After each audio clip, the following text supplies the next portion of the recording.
It is F1000, and it's lights out, and away we go.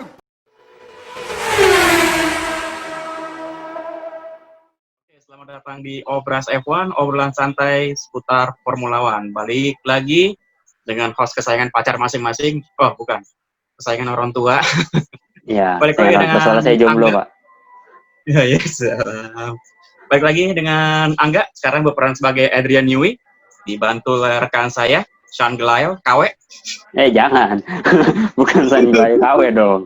Tolong. Aduh. Okay. Penasaran gua Dengan siapa? Dengan siapa?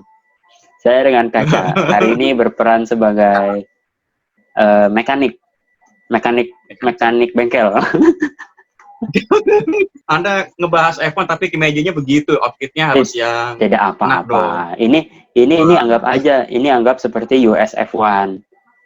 Okay. Sebagai tim F1 tapi belum punya sponsor. Ya begini, polos. Polos.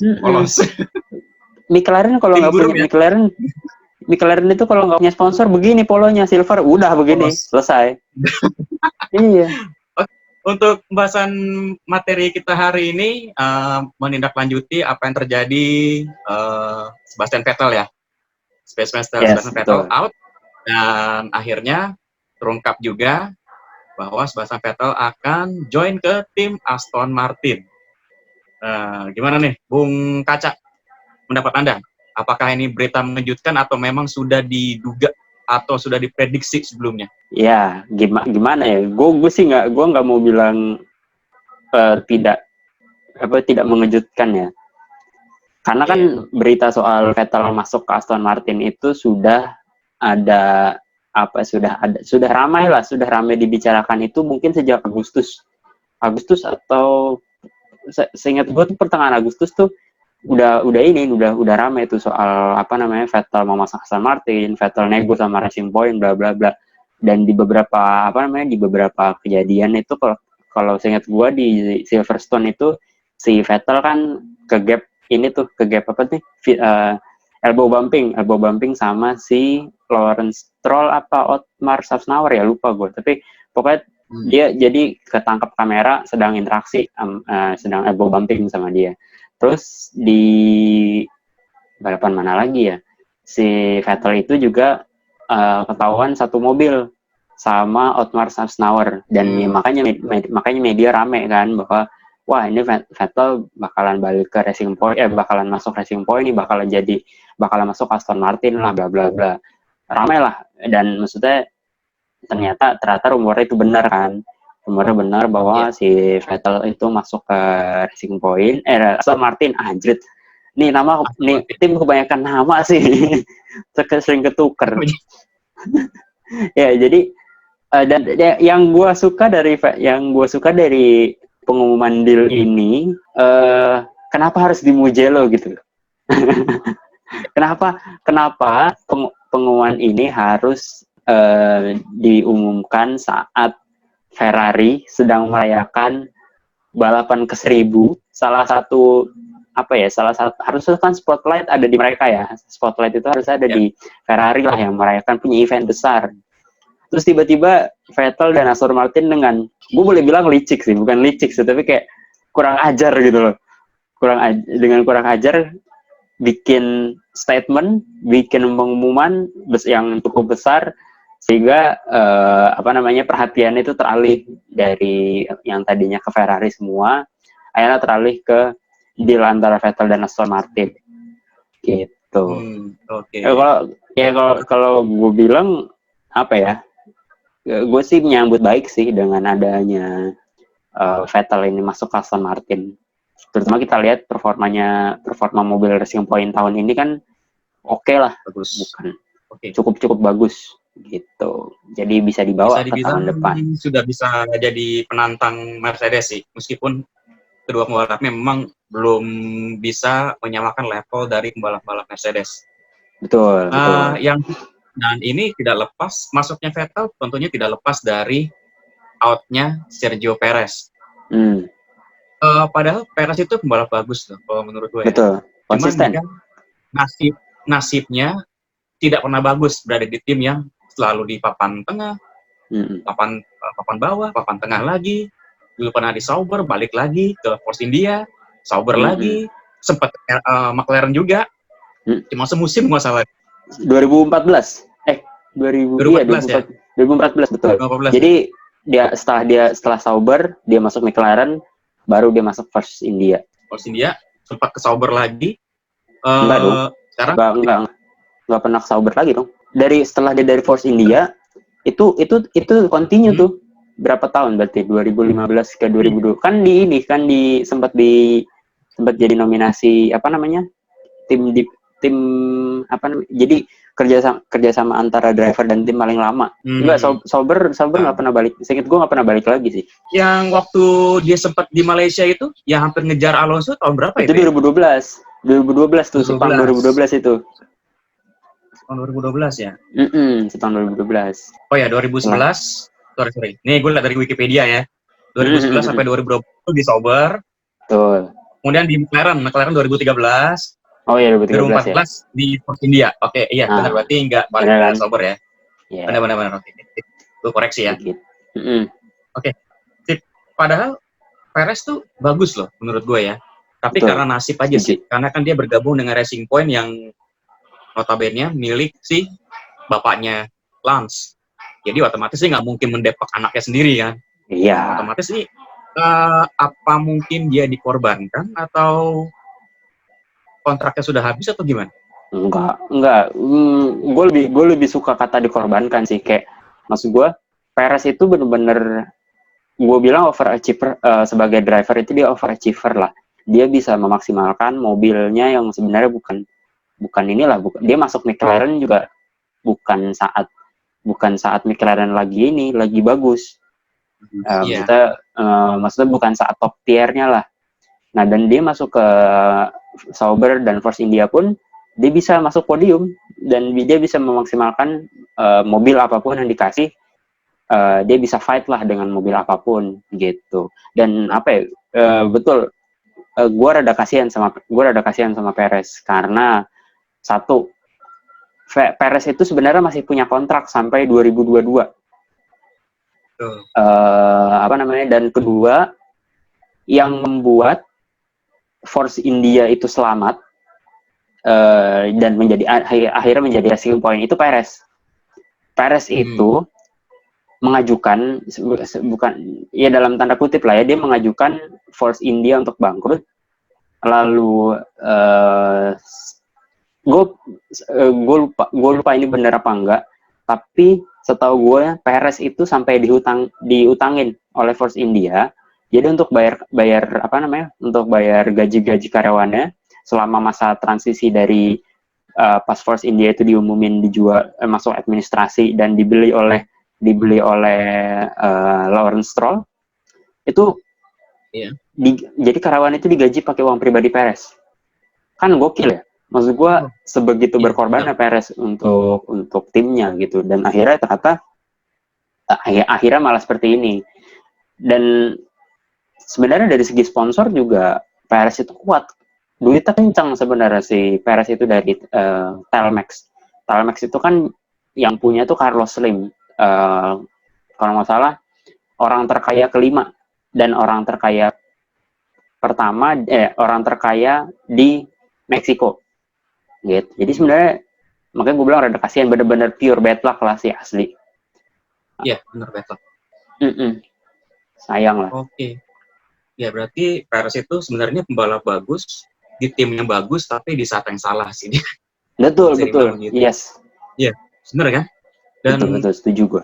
Ya juga loh, kalau misalkan Perez tiba-tiba di Depok gitu nggak diperpanjang, seharusnya kan ada sampai tahun 2022, tapi tiba-tiba di-cut dan tahun 2021 dia nggak balapan lagi. Pertanyaannya, siapa yang akan nampung Perez nanti di tahun depan? Di seat yang kosong itu ada kemungkinan ada berapa tim ya? Williams kosong ya? Enggak, Williams sudah keisi 2, Russell sama Latifi, udah confirm. Yang kosong itu masih ada 1 di Red Bull, 1 di Mercedes, 1 di dua kalau nggak salah. Alfa Tauri masih ada 2, Sauber Alfa Romeo masih ada 2, sama Haas masih ada 2. Gue gue berharap sih mungkin dia bisa balik ke Sauber atau Haas sih. Tapi gini, kalau misalnya dia balik ke antara dua tim itu, kalau dia masuk ke dua tim itu, Alfa Romeo sama Haas, dia harus kompetisi sama pembalap akademinya Ferrari yang ada di F2 sekarang. Ada Mick Schumacher sama ada Callum Ilott. Dua-duanya kemungkinan akan masuk F1 tahun depan. Tergantung tuh, makanya siapa yang akan dikorbankan, ataupun Perez malah apakah dia malah mau masuk IndyCar. Soalnya ada rumor juga yang bilang bahwa Zac Brown itu mau masuk IndyCar dan dia ngincer Perez sebagai pembalapnya di IndyCar. Terus gue ada baca juga di salah satu blog itu bahwa Perez dideketin juga sama Christian Horner. Oke. Dan logis, pertimbangan dia logis. Pertimbangan si Christian Horner cukup logis bahwa karena Red Bull, karena sekarang kan karena agreement yang soal Concord Agreement itu kan kalau dia top 3 selama 10 tahun berturut-turut itu akan ada bonus cukup besar. Nah, Red Bull itu khawatir dengan ancaman dari Racing Point sama McLaren nih yang lagi dalam tanda kutip lagi kuat-kuatnya lah. Sementara Albon ini masih belum bisa masih, kalau gue boleh bilang masih belum bisa konsisten. Albon itu kencang, Albon itu pembalap yang bagus, tapi dia masih belum bisa konsisten. Itu yang disayangkan. Dan belum bisa nyamain level Verstappen. Itu yang menjadi pertimbangan Christian Horner untuk explore opsi untuk datengin Perez ke Red Bull. Walaupun ini banget sih, kayak jauh banget lah, kayak kalaupun kejadian itu peluangnya kecil banget. Kayak mungkin 30%-an lah. Gue lebih yakin dia masuk antara Sauber Haas atau cabut ke IndyCar antara itu. Atau setahun nggak balap. Gitu. Setahun nggak balap. Oke. Kalau misalkan nanti masuk ke Red Bull, berarti kan ibaratnya Red Bull ini sudah keluar dari koridor tim mereka loh. Setidaknya apa istilahnya? Dia kan punya sister team Alpha Tauri. Biasanya kan mereka ngambil rekrutnya dari situ juga kan biasanya kan. Biasanya karena memang kita nggak tahu pemikiran Christian Horner seperti apa untuk membangkitkan sebuah tim. Karena melihat dari pembalap pendamping Verstappen tuh sama sekali nggak ada nggak bisa mengimbangi Verstappen ataupun mengendalikan mobilnya dengan baik di Red Bull gitu loh. Seperti banyak contohnya kan, seperti Pierre Gasly, dia bagus di Toro Rosso dulu, masuk Red Bull, tapi kewalahan di Red Bull gitu kan. Kemudian diganti Albon juga kewalahan. Kalau misalkan gue sebagai Christian Horner ya, gue lebih pilih Perez sih. Karena Perez lebih pengalaman sih. Karena dia belum pernah mencicipi tim bagus loh, ibaratnya gitu loh. Kesian juga. Betul. Terus sih, kalau jadi Adrian Newey atau Christian Horner atau Helmut Marko ya gue memang ngelirik yang pembalap yang udah istilahnya udah pengalaman lah untuk mengejar top tim yang atau bukan tim bisa dibaratkan tim-tim baru naik nih, tim kayak seperti Racing Point udah mulai mengalahkan dia kan nih. Nah, benar. Gue sih sebagai Helmut Marko ya gue mendingan pilih dia sih daripada nganggur kan setahun. Gue mendingan rekrut gitu loh. Iya, bener sih. Cuma tantangannya Perez itu ada di dua orang. Pertama Albon sama Tsunoda dari F2. Yes. Tsunoda itu diincar sama Honda untuk tahun depan bisa masuk F1. Pertama itu. Dan dia ditargetkan kalau dia finish di posisi top 4, di minimal posisi 4 aja di klasemen F2 tahun ini, si Honda tuh kemungkinan besar akan nge-push dia untuk dapat satu seat di Alpha Tauri. Itu hal yang pertama. Yang kedua, Albon itu orang Thailand. Kita tahu Red Bull itu nggak purely merek Austria loh. Salah satu pemegang saham terbesarnya itu adalah Yovidia something. Dia itu yang megang brandnya Krating Deng.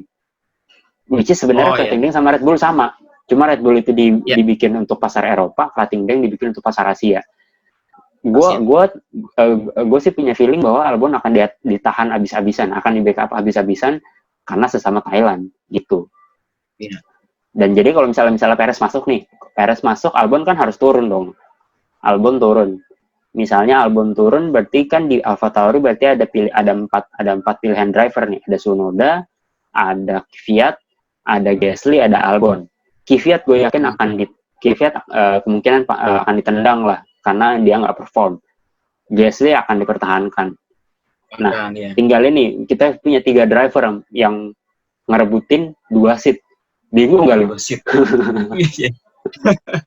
Itu susahnya kalau misalnya Perez masuk ke kalau misalnya Perez masuk ke Red Bull itu susahnya.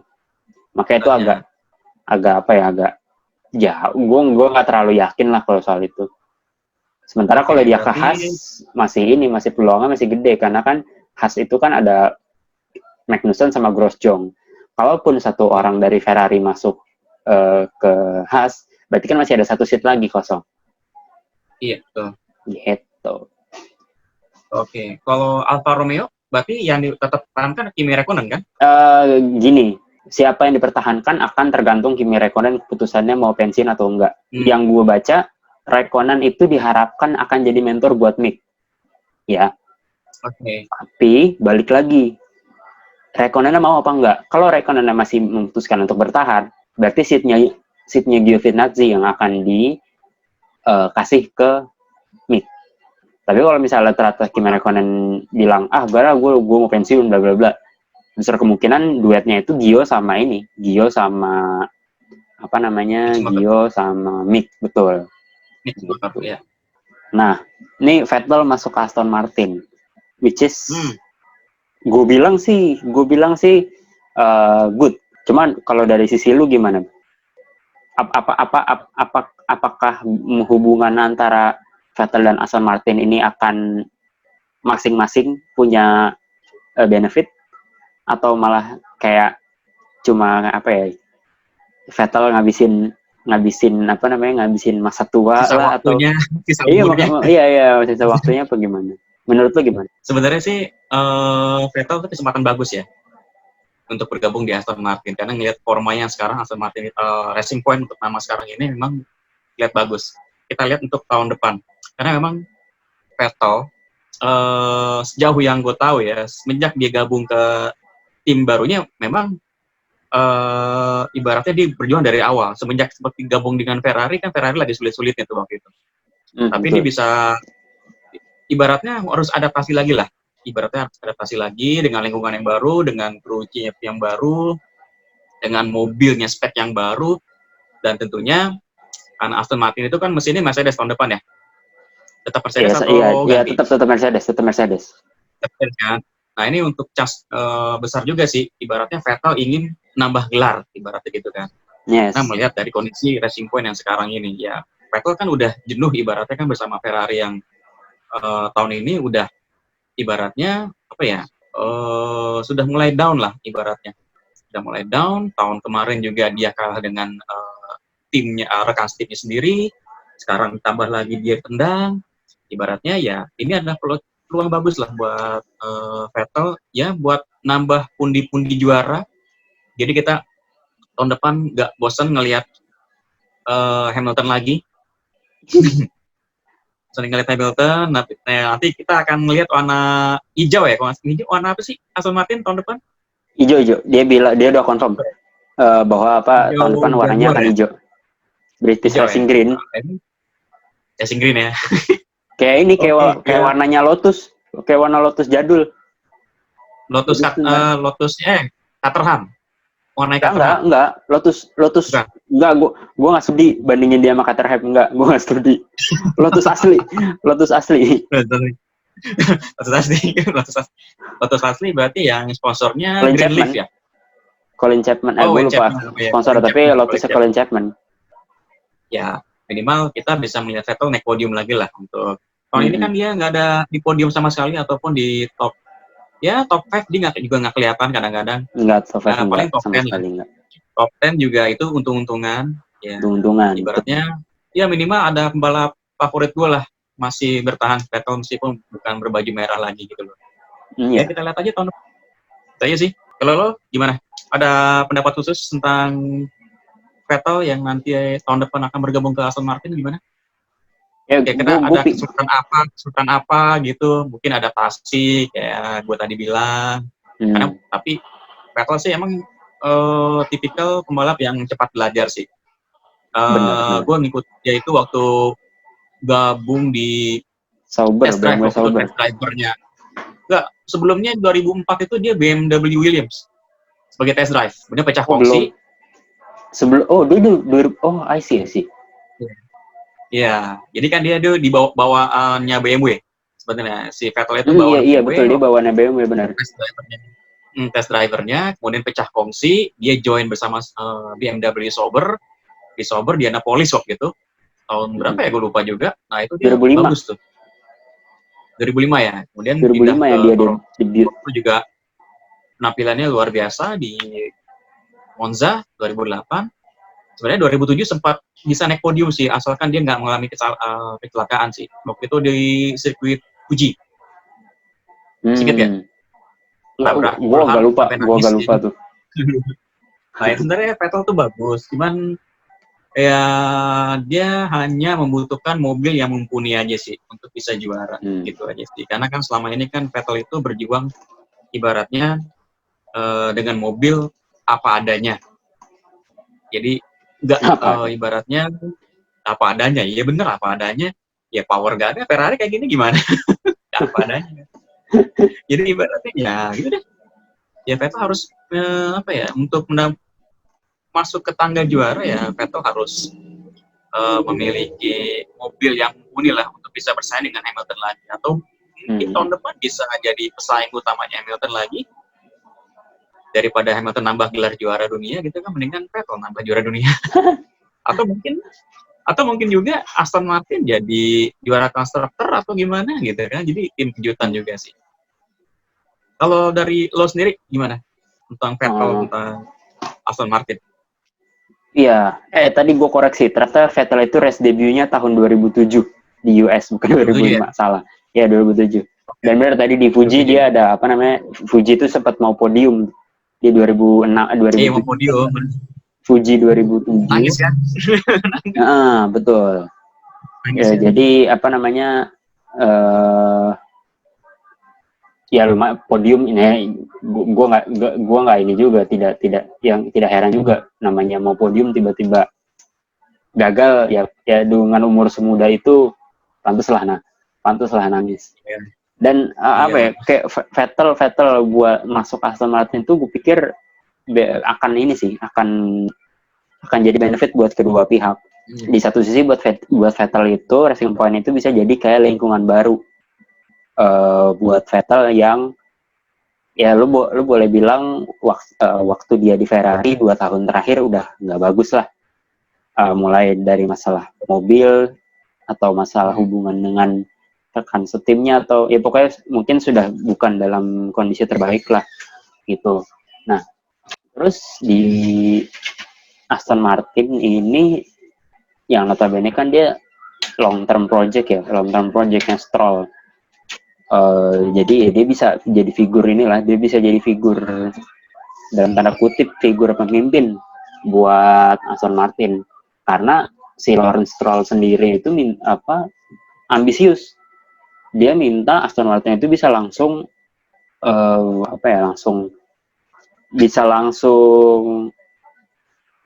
masuk ke top 3. Targetnya itu dia bisa langsung masuk ke top 3. Sebagai tim baru kan lumayan berat kan pasti. Tapi gue yakin si Vettel ini dia bisa jadi leader lah untuk proyek jangka panjangnya si Aston Martin ini. Atau dia masih muda, 32 kalau nggak salah tahun ini. Jadi ya masih bisa panjang lah, bisa 3 sampai 5 tahun lagi dia bisa di Racing Point itu. Nah, di satu sisi buat Racing Point sendiri, hadirnya Vettel ke Silverstone itu bisa jadi daya tarik untuk investor sama calon sponsor gitu. Jadi kayak membuktikan bahwa oh ini gue bikin project Aston Martin masuk F1 nggak main-main nih, gue langsung hire juara dunia 4 kali untuk buat memperkuat tim gue. Jadi pasti akan banyak dana masuk lah buat dia buat Aston Martin di 2021. Terus buat terutama buat Stroll nih, pasti bapaknya berharap banyak lah ke Stroll pasti kan. Nah, si Vettel ini gue bilang bisa jadi mentor akhirnya. Bisa jadi mentor buat si Stroll. Kan ya Stroll itu kan sebenarnya kita boleh bilang Stroll itu pembalap pay driver lah ya sebenarnya, tapi skillnya itu nggak main-main sebenarnya. Ya dia bisa podium, dia sudah pernah podium, berarti kan walaupun pay driver tapi skillnya tidak, ya gue akuin dia bayar, seatnya dia bayar iya, tapi skillnya bagus, dia worth it untuk bertahan di F1 gitu. Oke, bukan berarti dari bantuan bapaknya ya? Enggak, ya ada bantuan dari bapaknya pasti, tapi maksud gue dia bisa membuktikan bahwa dia nggak cuma sekedar pay driver, dia bisa perform.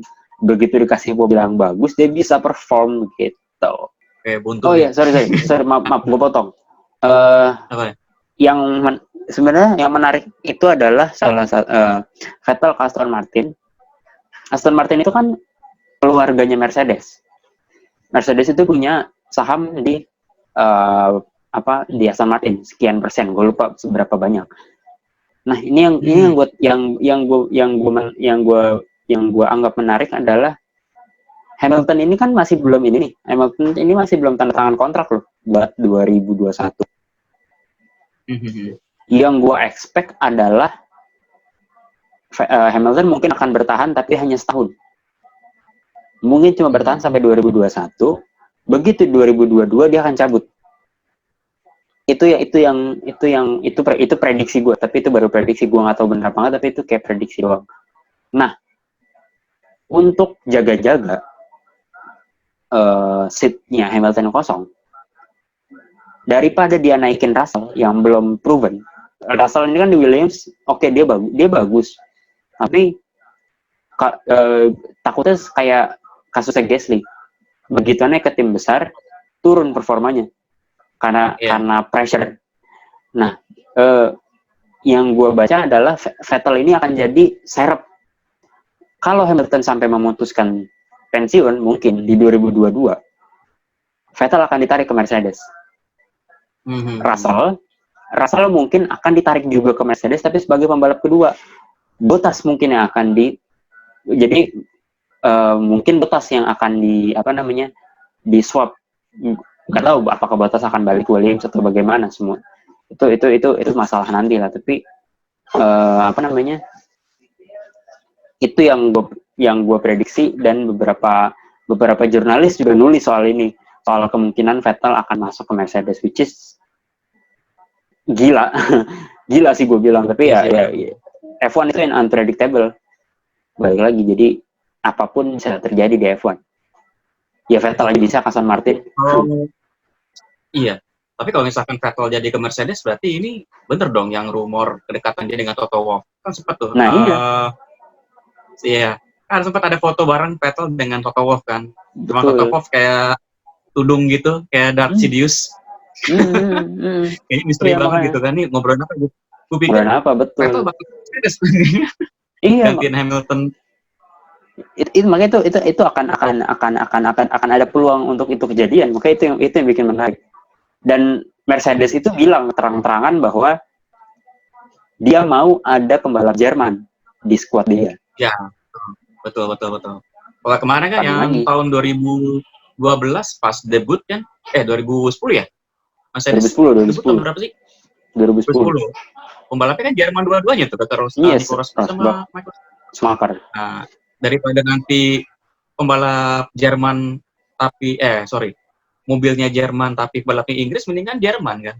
Iya, makanya itu soalnya si siapa ya, gue lupa namanya, orang Mercedes sih bilang bahwa terang-terangan bahwa Vettel itu dipertimbangkan karena dia Jerman, dia orang Jerman, jadi Mercedes tertarik untuk datengin Vettel agar dia bisa punya Jerman squad dalam tanda kutip gitu. Betul. Iya, ini seperti all Jerman sih ya. Seperti impiannya dulu tim Prost, masih ingat tim Prost? Waktu itu Prost itu dia kan dari Prancis, mesinnya pakai Peugeot, pembalapnya Olivier Panis, jadi all French driver, French. Tapi gagal. Ya mudah-mudahan sih nanti kalau kondisinya Vettel bersama Mercedes ya, gue setuju aja sih. Gue masih nyimpen baju Mercedes tuh, tenang aja. Sebenarnya sih gue beli baju Mercedes itu buat karena Schumacher sih, cuma Schumacher baru pensiun kan 2012, 2012 diganti Hamilton. Simpen dulu aja itu Mercedes. Nanti pas syuting tahun 2022 mungkin Vettel ya udah ke Mercedes, nah gue pakai lagi Mercedes. Karena gue simpen. Kalau masih muat Pak, kalau masih muat, coba lu cek lagi, takutnya udah nggak muat. Namanya badan membengkak. Itu gue 2010 masih muat tuh pakai. Oh bagus. Berarti berat badan terjaga ya? Jaga. Kan goes Pak, itu loh. Ya, cukup sekian episode ini soal kepindahan Sebastian Vettel ke Aston Martin. Ya, memang kita boleh bilang tahun ini adalah silly season yang mungkin sangat tidak terduga dan cukup unik karena ya bahkan sebelum musim dimulai aja semua sudah ada beberapa transaksi yang terjadi begitu. Kalau misalnya kalian suka dengan video ini, silakan klik like dan share. Dan jangan lupa untuk komen. Misalnya kalian punya ide apakah kemana Perez akan berlabuh, silakan komen di bawah. Dan jangan lupa subscribe ke channel Obras F1 dan nyalakan loncengnya supaya kalian nggak ketinggalan video-video terbaru dari Obras F1. Gua Kaca pamit. Saya Angga Max Verstappen. Waduh. Oke, sampai ketemu di episode Obras F1 selanjutnya. Stay safe and stay healthy. Ciao. Ciao.